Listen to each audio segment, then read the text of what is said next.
Officials who called off the wedding days or hours before it happened. What triggered the decision? Tucker and I had been together for almost 4 years, engaged for 1. We were planning what I thought was our dream wedding. Nothing too fancy but still special. About 80 guests at this beautiful outdoor venue with string lights and a barn reception. I was literally so excited. Had my dress, bridesmaids all set, everything coming together. About a week before the wedding, Tucker started acting weird. Like, he was getting super particular about tiny details that he hadn't cared about before. At first I thought it was just wedding stress, because planning that shit is a lot even when you have help. But then he started making these bizarre requests. First it was wanting to change our first dance song to this random track I'd never heard before. When I asked about it, he got all vague and just said he'd heard it recently and thought it was perfect. Whatever. Then 3 days before our wedding, he casually dropped that he had asked his ex-girlfriend Zara to officiate our ceremony. Like, who does that? For context, I knew about Zara. They dated for like 2 years in college, broke up maybe a year before we met. He'd mentioned her occasionally, said they were friendly, but not really in touch. I had zero issues with her existence. We're all adults with pasts, whatever. But suddenly he's telling me she got ordained online and was excited to be part of our special day, and how meaningful it would be. I was literally speechless. When I finally found words, I asked when exactly he'd been in contact with her to arrange this.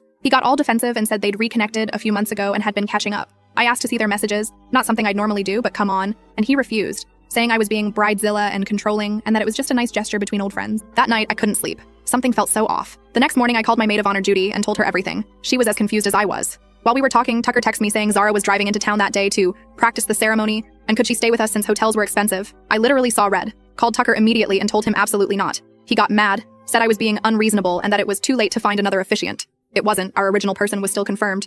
I went to our apartment to confront him in person, found him going through old photos, including several of him and Zara. When I walked in, he quickly put them away, looking guilty AF. The conversation that followed was the most bizarre thing ever. Turns out they hadn't just reconnected, they'd been talking daily for months. The song he wanted? Their song from college. And here's the kicker. He admitted he'd been confused about his feelings and thought having her officiate would help him get closure. I just stood there, trying to process that my fiancé was essentially using our wedding as some twisted therapy session with his ex. When I asked if he still had feelings for her, he couldn't give me a straight answer. Just kept saying he was committed to us, but needed this symbolic gesture to fully move on. I simply said, the wedding is off. I deserve someone who doesn't need closure from their ex at our wedding altar. He cried, begged, tried to say I was overreacting, called my parents, who had paid for most of the wedding, to try to get them to talk sense into me. They backed me 100%. Funny enough, Zara did come to town. Tucker moved in with her temporarily after I kicked him out of our apartment. 2 months later, they were officially back together.